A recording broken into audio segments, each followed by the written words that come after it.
विद्यार्थियों नमस्कार। जय भारत जय Hind. History by captain doctor Rajendra J Maan Singh.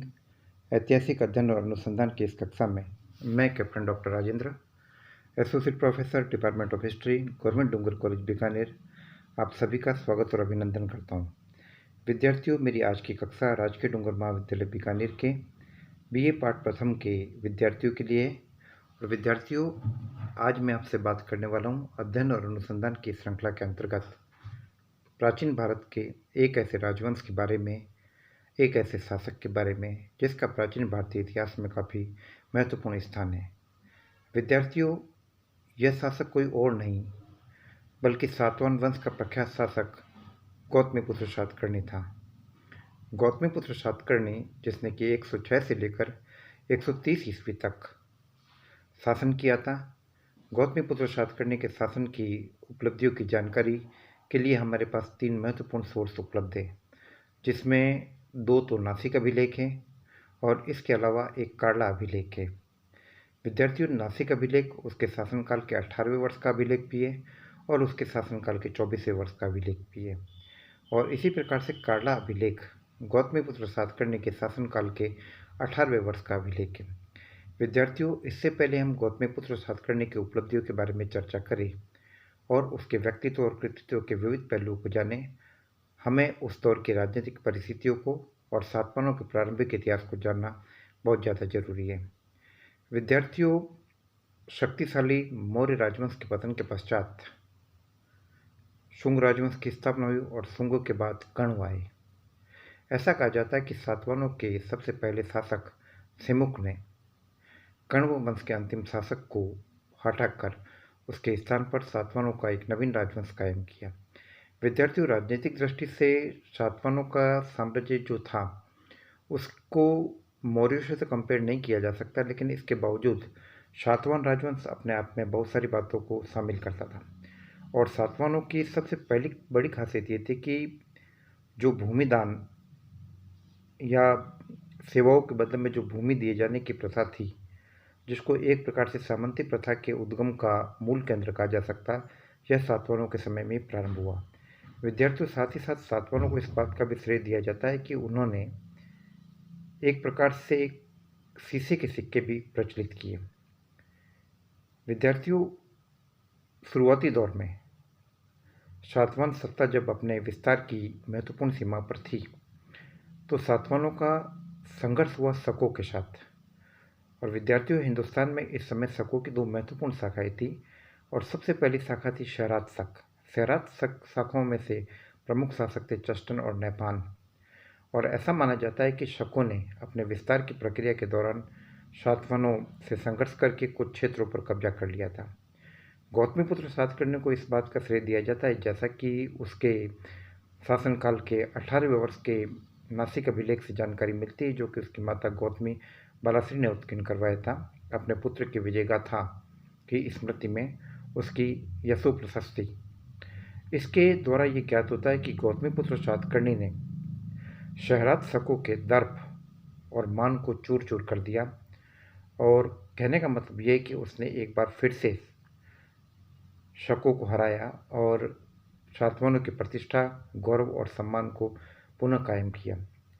विद्यार्थियों, गौतमीपुत्र सातकर्णी द्वारा नेपाल को हराए जाने की जानकारी हमें जहाँ नासिक अभिलेख से तो मिल ही रही है, इसके साथ साथ हमें जोगलथम्बी से मिले हुए रजत मुद्रा संग्रह से भी इस बात की जानकारी मिल रही है। विद्यार्थियों, जोगलथम्बी से 1906 में रजत मुद्राओं का एक संग्रह मिला था और इसमें काफ़ी मुद्राएं नेपाल की थी। ये सारी काफ़ी क्या सारी की सारी मुद्राएं नेपाल की थी और इन मुद्राओं में से, इन रजत मुद्राओं में से लगभग 2/3 मुद्राएं ऐसी थी जिसके ऊपर एक तरफ गौतमीपुत्र सातकर्णी की शाही मोहर लगी हुई थी। तो इससे इस बात की पुष्टि होती है कि गौतमीपुत्र सातकर्णी ने नेपाल को हरा दिया था। विद्यार्थियों, गौतमीपुत्र सातकर्णी के बारे में जो भी जानकारी उपलब्ध हो रही है, उसका मैंने आपको बताया कि उसके हमारे सामने 3 मुख्य सोर्स या 3 अभिलेख हैं, जिसमें 2 तो उसके नासिक अभिलेख है और इसके अलावा एक कार्ला अभिलेख है।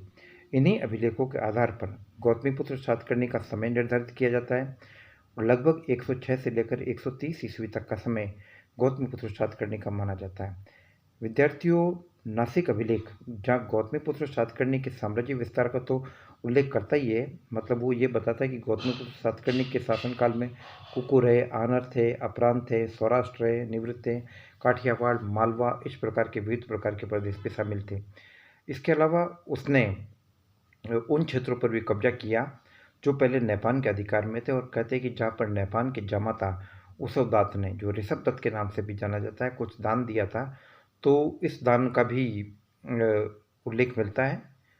तो कहने का मतलब ये कि वे प्रदेश जो कि जहाँ पर उसवदात जाकर दान दे रहा है, वो प्रदेश गौतमीपुत्र सातकर्णी के अधिकार में होना, यह भी इस बात की पुष्टि करता है कि गौतमीपुत्र सातकर्णी ने नेपान को हरा दिया था। इसके अलावा हमें एक जैन ग्रंथ आवश्यक सूत्र, उसके ऊपर एक भद्रबाहु विरचित एक निरुक्ति टीका मिलती है। उस टीका के अंतर्गत कुछ ऐसी बात का उल्लेख आता है जिसको मैं आपको बताना चाहूँगा।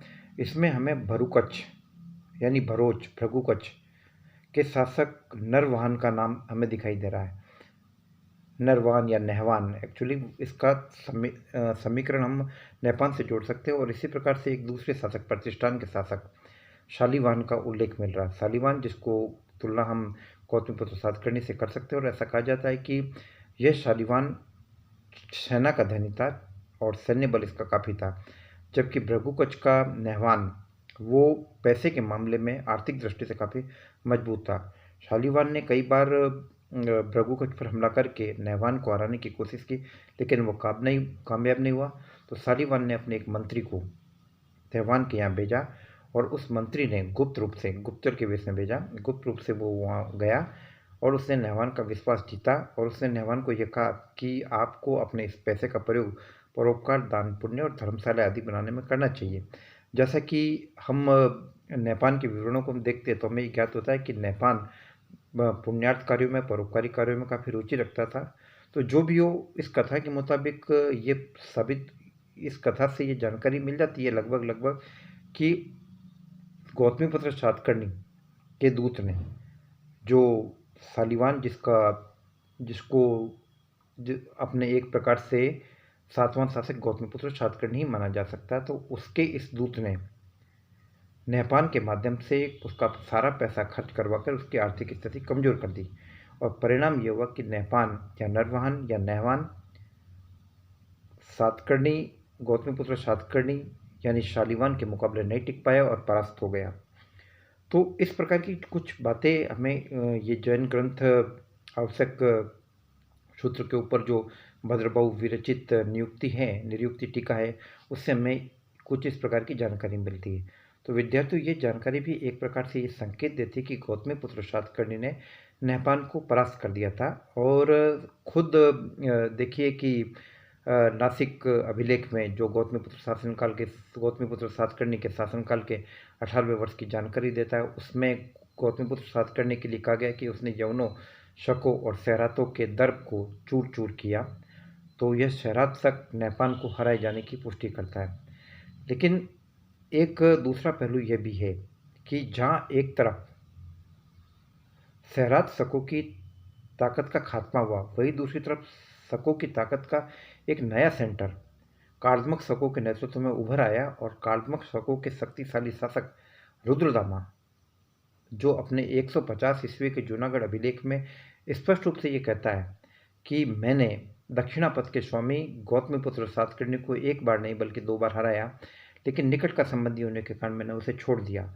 और साथ ही साथ रुद्रदामा उन तमाम क्षेत्रों पर अपने अधिकार का दावा करता है जो कि गौतमीपुत्र सातकर्णी नासिक अभिलेख में अपने नियंत्रण में बताता। तो इसका मतलब यह है कि गौतमीपुत्र सातकर्णी अपने जीवन के अंतिम दिनों में, अपने शासन के अंतिम दिनों में, शकों की एक नवोदित शाखा के शासक, शक्तिशाली शासक रुद्रदामा के हाथों परास्त हो गया था, और उसने उन सारे इलाकों को खो दिया जो कि उसने नेपाल से छीने थे। तो विद्यार्थियों, यह उसके जीवन का एक दूसरा पहलू भी है।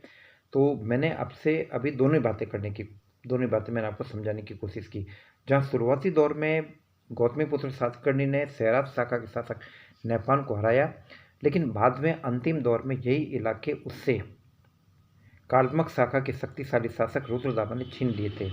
हालांकि बाद में रुद्रदामा और गौतमीपुत्र सातकर्णी के राजघरानों के बीच में वैवाहिक संबंध हो गया, और ऐसा माना जाता है इस बात की पुष्टि भी होती है कि रुद्रदामा की बेटी रुद्र भट्टारिका का विवाह गौतमीपुत्र सातकर्णी के बेटे के साथ हुआ था। तो विद्यार्थियों, जहाँ नासिक अभिलेख या अन्य सोर्सेज जहाँ गौतमीपुत्र सातकर्णी के कार्यकाल की विविध उपलब्धियों का उल्लेख करते, वही दूसरी इस बात की भी जानकारी मिलती है नासिक अभिलेख से कि गौतमीपुत्र सातकर्णी विविध प्रकार के सांस्कृतिक गुणों से युक्त था, एक अच्छे व्यक्तित्व का स्वामी था और उसने ब्राह्मण धर्म के विकास की कोशिश भी की। ब्राह्मणों के प्रति उसका रुझान विशेष था, लेकिन इसके बावजूद वह अन्य धार्मिक विचारधाराओं का समर्थक था और उसने बौद्धों को भी कुछ दान दिया। वह अपने आप में एकमात्र ब्राह्मण होने का दावा करता था। तो विद्यार्थियों, मैंने अभी आपसे कुछ बातें इस चीज़ को लेकर साझा करने की कोशिश की कि गौतमीपुत्र सातकर्णी किस प्रकार से प्राचीन भारतीय इतिहास में अपना महत्वपूर्ण स्थान रखता है। इसके साथ साथ गौतमीपुत्र सातकर्णी के शासनकाल के 18वें वर्ष का यह नासिक अभिलेख गौतमीपुत्र सातकर्णी के जीवन के विविध पक्षों पर प्रकाश डालता है। वह उसको दानी बताता है, धार्मिक कार्य में उसकी रुचि करने वाला बताता है, न्यायपरायण बताता है और उसके साथ साथ ये कहा जाता है कि शासन नीति और व्यवहार के नवीन मापदंडों और सिद्धांतों का प्रतिपादन गौतमीपुत्र सातकर्णी ने किया। गौतमीपुत्र सातकर्णी समाज में मौजूद वर्ण संकरताओं को लेकर और जाति संबंधी व्यवस्था में आई विकृतियों को लेकर काफ़ी चिंतित था और उसकी ये चिंता उसके अभिलेख में दिखाई भी देती है। तो विद्यार्थियों, मैंने अभी आपसे कुछ बातें गौतमीपुत्र सातकर्णी के बारे में बताने की कोशिश की। मैं उम्मीद करता हूँ कि आपको ये चीज़ काफ़ी पसंद आई होगी और साथ ही साथ मैं आपसे ये भी कहना चाहूँगा कि यह ज्ञान के आदान प्रदान की एक प्रक्रिया है और आपको किसी भी प्रकार की कोई दिक्कत हो, समस्या हो, तो आप मेरे से मेरे व्हाट्सएप नंबर 9928482295 पर संपर्क कर सकते हैं। जय भारत, जय हिंद।